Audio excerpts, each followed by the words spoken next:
Hey guys, how's it going? The Confused Christian coming in with another video. And before I begin, I am very sorry about this mic. $20 is not enough for a good quality mic. Okay, my bad, lesson learned, and I'm in the process of finding a better one. Until then, though, you just gotta crank it up. Okay, I'm sorry. The video I'm making today is going to be a rebuttal against my Deuteronomy 13 test video, and it comes in from Mike D, and he's got a great point. He brings John 8 to the table, and that is the woman caught in adultery. Okay, and if he's right about how he's describing it, then he's got an excellent point, and it does contradict the Deuteronomy 13 test. So I'm first going to read the story to you guys, and I'm going to explain it through my old set of eyes, okay, where he's sitting right now, how I used to view this story. Then I'm going to kind of show you from my point of view what the story, what I believe it actually represents. So let's jump right into it here. All right. Early in the morning, Yeshua came to the temple, okay? All the people came to him, and he sat down and taught them. The scribes and the Pharisees brought a woman who had been caught in adultery. And placing her in the midst, they said to him, "Teacher, this woman has been caught in the act of adultery. Now the law of Moses, the Torah commands us to stone such a woman. So what do you say?" This they said to him to test him, that they might have some charges to bring against him. Very important that we remember that. Yeshua bent down and wrote with his finger on the ground. And as they continued to ask him, he stood up and said to them, "Let him who is without sin among you be the first to throw the stone at her." And once more he bent down and wrote on the ground. But when they heard it, they went away one by one, beginning with the older ones. And Yeshua was left alone with the woman standing before him. Yeshua stood up and said to her, "Woman, where are they? Has no one condemned you?" She said, "No, Lord." And Yeshua said, "Neither do I condemn you. Go and sin no more." Okay. Great story, and right away through my old set of eyes and through the majority of the Christian world, this story is showing the grace of God. Okay, here he is, he's in a situation where they're trying to follow the Torah, and he says, "Come on, which one of you guys are without sin?" Right? And they all look at each other like, "Oh yeah, I'm full of sin." And as he writes on the ground, I used to believe, and this is Mike D's belief as well, he is writing their sins. Right? And that makes sense. He's right. He bends down as they're saying this. He's writing, this guy's sin. He's writing that guy's sin. And they're like, "Whoa, I don't want this getting out," right? They start walking away. It makes sense. And they all leave. And he looks at the woman and says, "Who's left to condemn you?" And she says, "Nobody." He goes, "Either do I," kind of like, "I love you. Go. Go and try to sin no more," right? And he actually tells her to sin no more, which is impossible. But, it is a great story. And I'm going to step on some toes.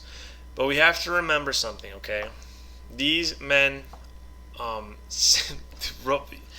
guys right away, you can't understand the back of this book unless you understand the front of this book. And that was the greatest lesson that I learned. Because the men that wrote this book knew the front of the book completely. Okay? And Torah, being the walking, living Torah, the breathing Torah, he's Torah in the flesh, right? He knows it perfectly. So this story, if we don't understand Torah, I believe we don't understand this story. A teacher once said, and I cannot remember who it was, I feel bad because he deserves the credit, but what he said was, and it stuck with me, this book, was written for us, but not to us. And if you think about that, that makes a lot of sense. This is thousands of years ago. These people talk different. Things that meant something to them mean something totally different to us. Okay? How they live their lives is different. So we have to be, the Bible's for us. We need it. It's amazing. But we have to understand it through their set of eyes. And the set of eyes that they had were Torah. Okay? So right off the bat, is Yeshua sinning? Because in a way, this is sin. What is sin? 1 John 3:4, sin is transgression of the Torah. So as every Christian believes that, the majority, that Yeshua walked a sinless life, become the perfect sacrifice, right? He lived a life without sin, okay, so he can do away with everything, because that's what the majority believe, that, the law was nailed to the cross, and that's it, it's gone. This is before the cross. So if he's going against Torah, he's technically sinning, right? Okay, now to go along with this point, I want to read something. This is 2 Peter. Now this is speaking about Paul, but this completely goes along with what I'm trying to say to you right now. 2 Peter 3:16 through 17. As he does in all his letters when he speaks in them of these matters, there are some things in them that are hard to understand, which the ignorant and unstable twist to their own destruction, as they do with the other scriptures. You therefore, beloved, Knowing this beforehand, take care that you are not carried away with the error of lawless people and lose your own stability. So Peter is warning the people on how they're interpreting Paul's letters, right? I mean, Paul is going around. He is taking the Gentiles. He's taking pagans out of their, what they've been used to their whole life. He is bringing them into the covenant. They do not understand Torah. But Paul, who was raised on Torah, he is speaking to them in the same mindset as he spoke to his Jewish brothers for years. And they're taking what he's saying and he's twisting it. See, he's just perceiving that they're going to understand what he's saying and they don't, and they're just twisting it the way they want to twist it. So the same goes here for this story. We, the majority of us, do not understand Torah, and we do not understand this story because of that. I now study the Torah all the time, okay? I mean, this goes for everyone. I recommend this, you guys. Learn the Torah before you try to learn the Brit Hadashah, the New Testament. And I mean, I still jump there for some, different verses here and there, but the majority of my study is in the Torah because I'm still not there. I need to completely understand the front of the book to understand the back of the book, okay? Another point to make on this whole thing is that Psalm 19:7 says, "The law of Yahweh is perfect for converting the soul. The testimony of Yahweh is sure, making the wise the simple." So, if it's perfect, then why is Yeshua coming to say, "Oh no, yeah, it's not perfect"? He's saying, "No, we're going to do away with this because everyone's a sinner." That doesn't make much sense. Okay, let's see. Let's go now. All right, so that's through my set of eyes. That's my old set of eyes. That's how I saw it, just like Mike D saw it. Okay, that it's a beautiful story about grace, about Yeshua just forgiving everybody, and it is a great story. And that's how the majority of churches tell it today. But let's look at it now through a different angle, all right? Different set of eyes. The reason they're even bringing the woman to Yeshua is because of Leviticus 20:10. It says, "If a man commits adultery with his wife of his neighbor, both the adulterer and the adulteress shall surely be put to death." Strike one. All right, two people. It takes two to commit adultery, right? They only bring the woman, okay? Yeshua sees this, he knows it, that's already strike one. They should have brought the man too, okay? Deuteronomy 17:7, "The hand of the witness shall be the first against him to put him to death, and afterward the hand of all the people, so you shall purge the evil from your midst."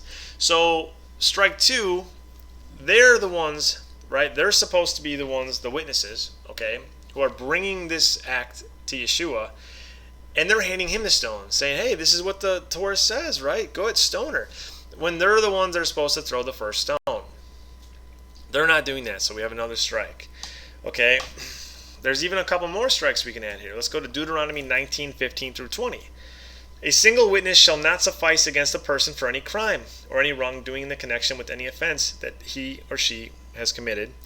Only the evidence of two witnesses or of three witnesses shall a charge be established. If a malicious witness arises to accuse a person of wrongdoing, then both parties to the dispute shall appear before Yahweh, before the priests and the judges who are in office in those days. The judges shall inquire diligently, and if the witness is a false witness and has accused his brother falsely, then you shall do to him as he had meant to do to his brother." Okay, so another strike. They are not going to the proper judicial system, to the proper authority, okay?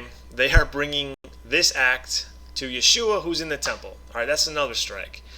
Okay, then they're trying to get him. See, this is what I believe is happening. These men who constantly throughout the Brit Hadashah, okay, the New Testament, are looking for ways to take Yeshua out. They hate him. They're looking for ways to kill him. This is they tried something here, another way that, that's why it says they're trying to trick him. Okay, I believe they just grabbed some random woman off the streets, and in those days they didn't have much of a choice. They just had to go along with it. They threw her on the ground, said, "Hey, she committed adultery, Yeshua. The Torah says you're supposed to stone her. Here you go." They're hoping that he will stone her. He'll just go along with it, and they can get him on Deuteronomy 19:15 through 20, and now they can say, "No, that's false. She didn't commit adultery. You didn't go the way you're supposed to. You didn't do what you're supposed to do. Now we're all going to stone you."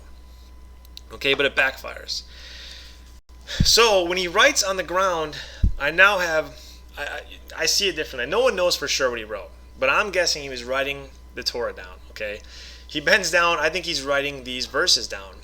And the older ones who are behind all this, they're seeing it right away, and that's why they walk away first, okay? Imagine a big group of people coming together for a stoning, okay? The older ones who are involved in this, they see it right away. They start walking away. The younger ones are still there because they're excited. They're like, hey, what's going on? We doing this or not? And eventually they're like, oh, everyone's leaving. Okay, so they walk away. They tried to set him up, but he flipped it.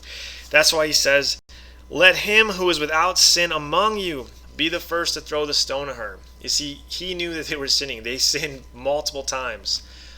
And he knew they weren't going to throw that stone because he had him. And they knew that he knew from what he wrote on the ground. Okay?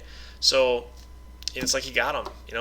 They tried to play him, but he did it better and came back at them because he is the Torah. You're not going to trick Yeshua with the Torah. He knows it better than any of us. He wrote it. Okay? It's his law. So that makes a little bit more sense, I think, right? If you look at it through this way, Yeshua doesn't sin. All right? 1 John 3:4, sin is transgression of the law, the Torah. He doesn't do that. He fulfills it perfectly. It makes sense. Why are they trying to trick him? If they were just following the Torah, what are they trying to trick him for? Right? What are they trying to call him out on? If that was the law and he's just gonna stone him, then what are they trying to catch him in? Nothing, right? I think looking at it through this way makes way more sense. And that is why it's important to understand the back, the front. The front of the book before you understand the back of the book. But Mike D, thank you so much. Bringing John 8, I think it's a great point. And I used to be right on, I was on the same page as you, brother. And, in so many ways, I understood it that way. And I actually like the story, I think, better that way. When I used to read, I was like, oh, what a great story, And there's even controversy, too, if John 8 is even supposed to be in the scriptures. I'm not going to go into that. I'm way above my pay grade. I have no idea. But, from this point of view, though, this makes sense to me, okay? So feel free, you guys, email me, helpconfusedchristian@gmail.com. Somebody had the confused Christian. Unbelievable. But I would say, just, click here, help the confused Christian @gmail.com. I don't know how to do that yet. So until I learn it, just punch it in. Email me, put some comments down below. Keep these coming in. I want to keep talking about these things. I want to keep growing. I want to grow myself. I want to grow with you guys. And I want to see if we're on the right page. I don't think, you guys, like I've said before, no one has this figured out. Nobody. And together, I think we're just, it's our job to keep searching it out. Okay, to keep reading the scriptures. But I'm telling you, learn the front of this book.